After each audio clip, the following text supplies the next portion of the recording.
Imagine this. You wake up one morning, check your bank balance, and the number is still there.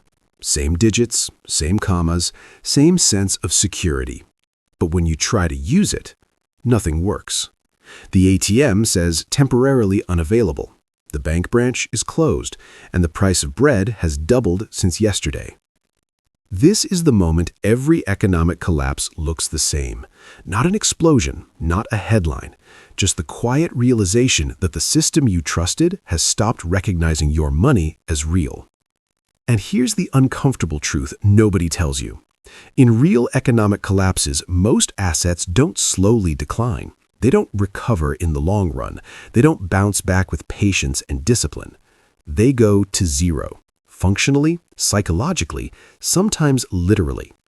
But a small handful of assets, boring, unsexy, almost embarrassing ones, keep working across ideologies, across continents, across centuries.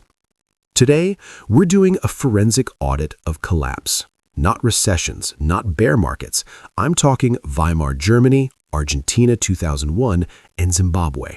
Venezuela, real collapses. We're going to break down 5 assets that actually survived, and just as importantly, what reliably went to zero when systems failed. And if you're thinking this could never happen here, oh, sweet summer child, that sentence has a 100% failure rate historically. Let's start with the first illusion that dies in every collapse: cash savings. In Weimar Germany between 1921 and 1923, the German mark didn't just inflate, it disintegrated. Prices doubled every few days.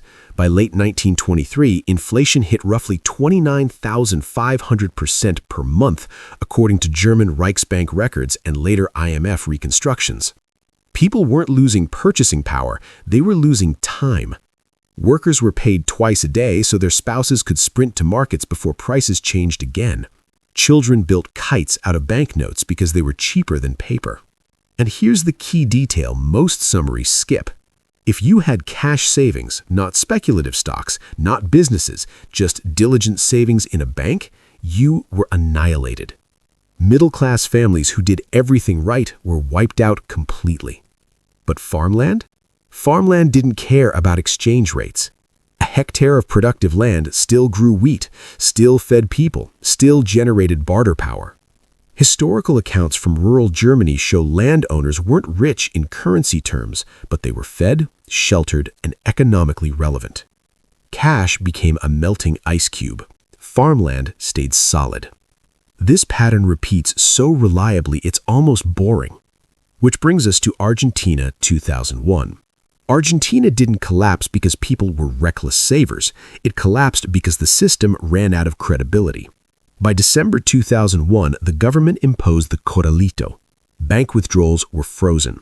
Dollar accounts were forcibly converted to pesos, and eventually Argentina defaulted on $95 billion in sovereign debt, the largest default in history at the time. Now here's the psychological trap. If your money is in a bank, you feel rich until the exact second you're not allowed to touch it. Overnight, bank deposits became theoretical wealth. People with 6-figure balances couldn't buy groceries. But those who held physical US dollars, cash under mattresses, in safes, hidden in walls, kept functioning. Same with real assets, apartments, small farms, workshops, not because they were great investments, but because they were outside the banking system. This is the first law of collapse. If your wealth depends on permission, it's not yours. And that leads to the first survivor: foreign hard currency. In Argentina, dollars became a parallel economy. In Venezuela, they became the economy. Between 2014 and 2022, Venezuela's real wages collapsed by over 90%, according to NCOV surveys and World Bank estimates. The Bolivar experienced hyperinflation so severe that by 2018, prices were doubling roughly every 19 days per IMF calculations. But dollars? Dollars bought food, dollars paid rent, dollars hired labor. Even when holding dollars was technically illegal, the state quietly tolerated it because the alternative was starvation. This isn't ideological, it's mechanical. In collapse, people don't trust promises. They trust what worked yesterday. And nothing has more historical inertia than foreign reserve currencies. But, and this matters, bank-held dollars are not the same as physical dollars. Ask any Argentine who watched their USD account get converted by decree. Which brings us to the second survivor. Real, productive land. Let me take you somewhere first. It's October 2016, Riyadh. Air-conditioned boardrooms, marble floors, and men in white thobes staring at spreadsheets that should terrify them. Oil prices have collapsed from over $100 a barrel to barely $40. Government revenues are bleeding, the budget deficit is exploding, and the entire Saudi economic model, the one that paid for free education, free healthcare, cheap fuel, and political stability, is flashing a giant red warning light. And here's the twist. Instead of panicking, Saudi Arabia decides to do something audacious, almost unhinged. They announce a plan to end their dependence on oil using oil money. Not slowly, not politely, but with one of the largest capital deployment strategies in human history. This isn't diversification, this is a hostile takeover of the future energy system. And if you think this story is about solar panels and hydrogen buzzwords, oh, you sweet summer child. This is about power, control, and making sure that when oil finally loses its throne, Saudi Arabia is still sitting on it. Because the real question isn't whether the world will move past oil. The question is who owns what comes next. And Saudi Arabia has been planning this move for almost a decade. Now, to understand how bold and how dangerous this plan really is, we need to rewind. Because the Saudi energy empire didn't start with green hydrogen or AI-driven grids. It started with the cheapest oil on Earth. For most of modern history, Saudi Arabia didn't need an economic strategy. It had geology. Under its deserts sits roughly 17% of the world's proven oil reserves, according to BP's statistical review. And more importantly, Saudi oil is absurdly cheap to extract. While shale producers in the US often need $50 to $70 per barrel to break even, Saudi Aramco can pump oil for under $10 per barrel. Some estimates put it closer to $5, according to industry disclosures and analyst reports cited by Reuters. That cost advantage is everything. It meant Saudi Arabia could survive price crashes that wiped out competitors. It meant it could flood markets to discipline rivals. It meant oil wasn't just a commodity, it was a geopolitical weapon. By 2023, Saudi Aramco was producing roughly 10 million barrels per day, making it one of the largest producers on Earth. And unlike almost everyone else, it was still wildly profitable even when prices dipped. But here's the uncomfortable truth the Saudi leadership eventually accepted. Oil dominance doesn't last forever. Global energy demand growth is slowing. Electric vehicles are eating into gasoline demand, governments are mandating net zero targets, and even if oil sticks around for decades, the trajectory is clear. So, in 2016, Crown Prince Mohammed bin Salman unveils Vision 2030. On paper, it's an economic reform plan. In reality, it's an admission of vulnerability. Vision 2030's stated goal is simple: reduce Saudi Arabia's dependence on oil revenues. In 2016, oil accounted for roughly 70% of government revenue and about 40% of GDP, according to Saudi Ministry of Finance data and IMF estimates. That's not diversification, that's a single point of failure. So, Saudi Arabia does something few oil states ever seriously attempt. It tries to convert temporary oil wealth into permanent influence. And the engine of that transformation has a name: the Public Investment Fund. If oil is the blood of the Saudi economy, the Public Investment Fund, the PIF, is its heart.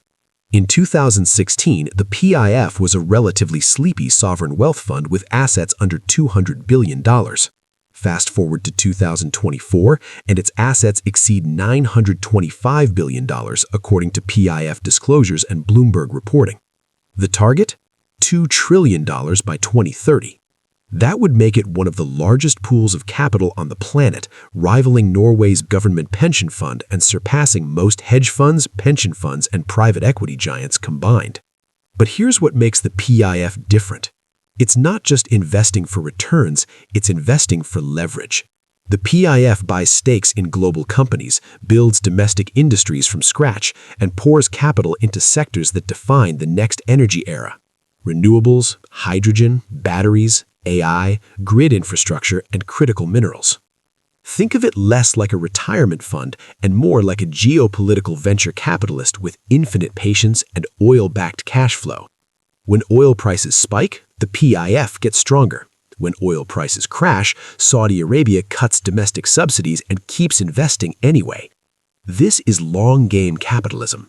And nowhere is that clearer than in Saudi Arabia's obsession with the one fuel everyone agrees might replace oil someday: hydrogen. Hydrogen is the most hyped molecule in energy. It's also one of the most misunderstood.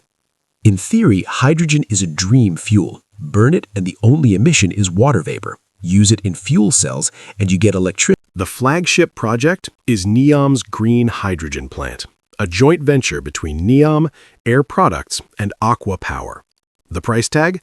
Roughly $8.4 billion. The goal? Produce 600 tons of green hydrogen per day, converted into ammonia for easier transport, starting later this decade. Saudi officials have openly stated their ambition to become the world's largest exporter of hydrogen, targeting markets in Europe and Asia that lack domestic renewable capacity. This isn't a science experiment, it's an export strategy. Oil 2.0. Different molecule, same playbook.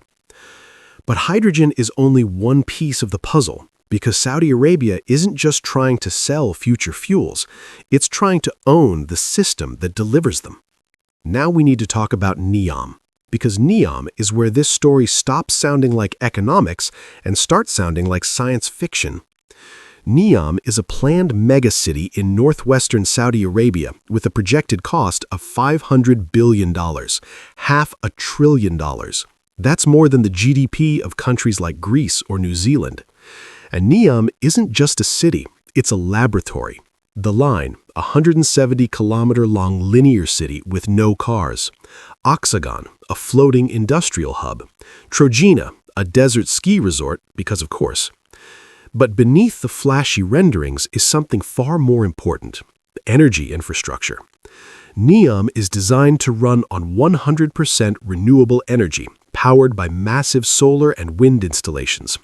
It integrates energy storage, AI-driven demand management, and hydrogen production directly into the city's design.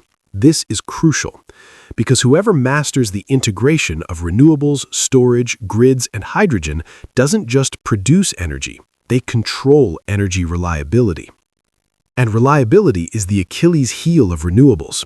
Solar doesn't shine at night, wind doesn't blow on command, grids break under stress, storage is expensive. Saudi Arabia is betting that by throwing money, data, and engineering talent at this problem at absurd scale, it can crack the code before everyone else. Think of NEOM as a prototype, a working demo of what a post-oil energy system looks like, built by a country that still makes billions selling oil every year. And if it works, Saudi Arabia doesn't just export energy, it exports the blueprint. Here's where the geopolitical chessboard comes into view. Europe wants to decarbonize, fast, but Europe lacks land, sun, and cheap energy. Japan and South Korea face the same problem. They're energy importers in a decarbonizing world. Someone has to supply them. China is building renewables at breakneck speed, but it's also locking up supply chains, lithium, cobalt, rare earths, to dominate manufacturing. The U.S. is subsidizing domestic clean energy through the Inflation Reduction Act, but political cycles make long-term consistency shaky. Saudi Arabia sees the gap. It doesn't need to win the manufacturing war. It needs to win the exporter role. In the oil era, energy exporters controlled geopolitics. In the renewable era, people assume exporters disappear. Saudi Arabia disagrees. Instead of tankers full of crude, imagine ships full of hydrogen-derived ammonia. Instead of pipelines, long-term supply contracts tied to decarbonization targets. Instead of OPEC meetings, energy diplomacy embedded in climate policy. And here's the clever part.